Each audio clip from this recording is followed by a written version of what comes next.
What's going on, everybody? Top 10 Pokemon here. Today I would like to reboot an old series of mine that I did actually over a year ago, and that it was the series Let's Talk, where I tell you about Pokemon investments that I think are good, bad, you know, that kind of topic. Now, it's actually been over a year since I did a video like this. Wow, time flies. But the reason I stopped doing it is because everybody and their brother started up channels about Pokemon investing. Now, whether they were insightful investors or not, it just began to be overwhelming, and I was tired of seeing it, and I didn't want to be another one of those faces talking about what to invest and what not to invest, because there was plenty of channels doing it. But with the recent plummet in the modern booster box prices, that's right, if y'all don't know, a lot of modern boxes were reprinted, and the price of a lot of these boxes fell below $100 a day. I thought I'd never see again. You know, the past year and a half, Pokemon's been so crazy, but the modern booster box prices have plummeted. So today I want to talk to you about 5 modern sets that I think are worth looking into as far as collecting / investing. Now, I was gonna do like a top 10 video about this because, well, you know, but there are only 11 Sword and Shield sets, and I want to review only Sword and Shield sets, so I'm going to go over 6, let's say, dishonorable mentions, and then 5 sets that I think that are really worth looking into as far as getting a box or 2 or maybe more with today's current prices. So let's get started with the dishonorable mentions, the sets that I don't believe are worth spending a lot of money on, starting with Rebel Trash. And I'm not going to call it Rebel Clash because it is absolute garbage. Now, anybody who tells you to invest in Rebel Clash, okay, or invest heavily in Rebel Clash, needs to get their head examined because this set is absolute garbage. I opened up 2 booster boxes of this set, pulled nothing, okay? Now, take it from me, folks, a guy who does the auctions of the week for the past year and a half now. You know how many Rebel Clash cards I have reviewed? 0, because there are no noteworthy Rebel Clash cards. This set is garbage. I don't care who tells you to buy pallets of it. Don't. It's trash. There's better ways to invest your money in Pokemon. The next set I would not invest too heavily in is the Sword and Shield base set. I feel like Sword and Shield base set is on the category of the Sun and Moon base set. You got a couple of semi-decent cards in it, but for the most part, it's just not there. Now, a booster box for this set, the cheapest I'd seen on eBay was about $188, and that's because Pokemon, I don't believe, is actively printing this set, so the booster boxes are going to be a little bit more scarce than the more modern boxes. But I mean, you got the Zacian and Zamazenta cards, which are great. Then you got the Snorlax, VMAX, which is great, Lapras. It's just not the set to be really putting a lot of focus on, so this is not a set that I would be picking up a copious amount of booster boxes of. Another extremely underwhelming set that I really wouldn't be investing too much in would be Battle Styles. I've seen a lot of PokeTubers talking about Battle Styles and how cheap it is. You need to really hit these.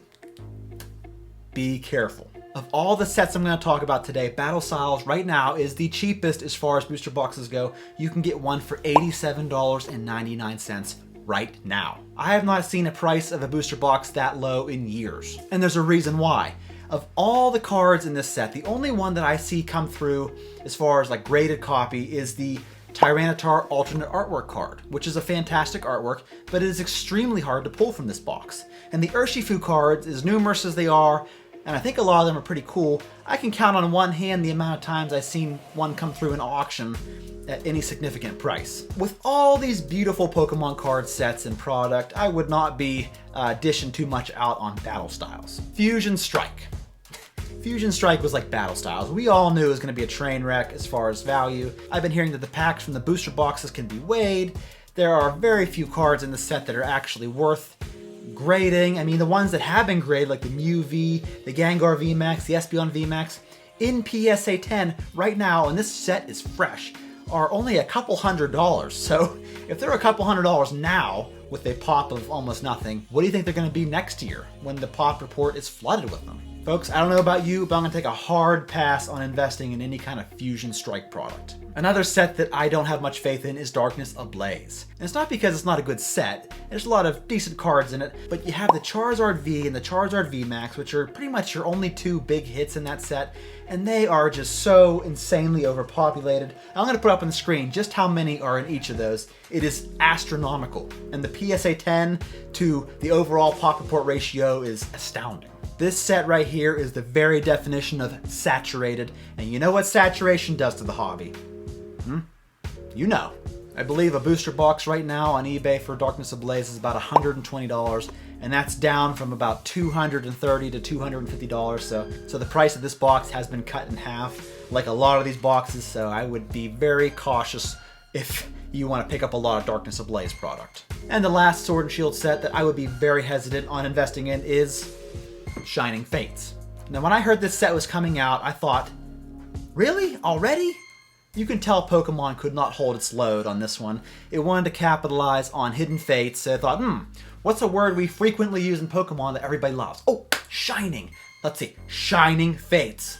Money, right? Now, people were anticipating the set to be amazing when it came out, but it felt more like a hot fart right to our faces. With the only real notable card in the set being the shiny Charizard VMAX, it's just, this set fell flat on its face. All right, now down to the 5 sets that I would consider collecting or investing in. The number 5 set would be Champion's Path. Now, Champion's Path gets a lot of slack, and for good reason, for being a very lackluster set, only having 3 really notable cards.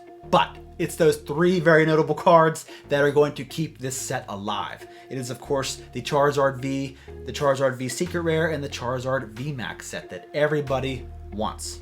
If you don't believe me, look at the pop report, because much like Darkness Ablaze, the Charizards in the set are so insanely graded, it's out of control. But this set has something that Darkness Ablaze does not have, and that is 3 very, very popular Charizard cards. The number 4 set you might want to consider looking into is Chilling Reign. As of right now, you can get a booster box of Chilling Reign for $91.50, which is so insanely cheap nowadays. I cannot believe it. And this set has so many awesome cards in it that don't depend on Charizard. You got the Blaziken VMAX card, all those beautiful alternate artwork legendary birds. I think Chilling Reign is one of those underrated sets that will pick up steam in the near future. But yeah, this is my number 4 booster box that I would consider looking into.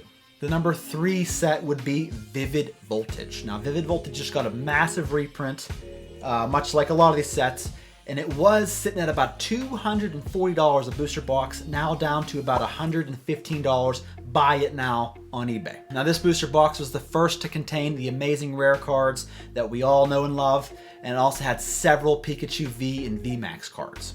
And if there's any Pokemon that can rival the popularity of Charizard, it is Pikachu. The Rainbow Rare Chunkachu card still fetches a phenomenal price as a PSA 10 and even as a Black Label BGS 10, several thousands of dollars. At the price of these booster boxes right now, it wouldn't hurt to look into getting a little bit of Vivid Voltage. The number 2 best set of Sword and Shield would have to be Evolving Skies. A booster box that was close to $200 not that long ago is now down to $99.99. And there are like nearly 100 hits in this set. It is outrageous how stacked this Pokemon card set is. All the Evolutions, Rayquazas, Dragonites, I know I'm missing a few, tons and tons of them are in this box. A lot of them are very expensive graded. I mean, Evolving Skies is one of the best sets we've seen so far in Sword and Shield that also doesn't depend on Charizard. And the number 1 set that I think you have to be crazy not to consider collecting / investing would be the Celebrations 25th Anniversary set. You can get an Elite Trainer box right now for $60, and I've even seen them listed for $50 in several places, so pretty darn cheap. And the Ultra Premium boxes right now are less than $300, so I'm not sure about the future of the Ultra Premium box price. All I know is $50 for an Elite Trainer box of this set is amazing, and you'd be crazy not to pick up a few. And don't forget, in these Elite Trainer boxes, you get the Gold Star Greninja card, which is amazing. Celebration set is very reminiscent of Evolutions to me, because I remember over a year ago when I was talking about Pokemon card sets to invest in, I said to pick up Evolutions, because the Evolutions booster boxes at that time were like $100. This was a year ago, and I had people in my comment section saying, oh, top 10. Evolutions is printed into the ground. It's not going to go up. You're insane. Don't invest in that. Well, let me tell you what. It went up to $1,000+ a booster box and now has leveled off at $700, $800 depending on where you get it. And I think the Celebration set is up there with Hidden Fates, Shining Legends. I think it's one of those elite trainer boxes that we need to consider investing in. We are in a bear market as far as modern Pokemon cards go, and I believe that buying any of these Sword and Shield sets, buying sealed booster boxes and sitting on them for 10 years, of course, they're most likely going to go up in value. But I believe these top 5 sets have the highest potential of all 11 Sword and Shield sets, and that's all I got to say about that. So thank you guys so much for watching. I know I don't do a lot of investment talk videos, so let me know what you think of these top 5, how investable they are. Let me know in the comments, and I will see you all very soon.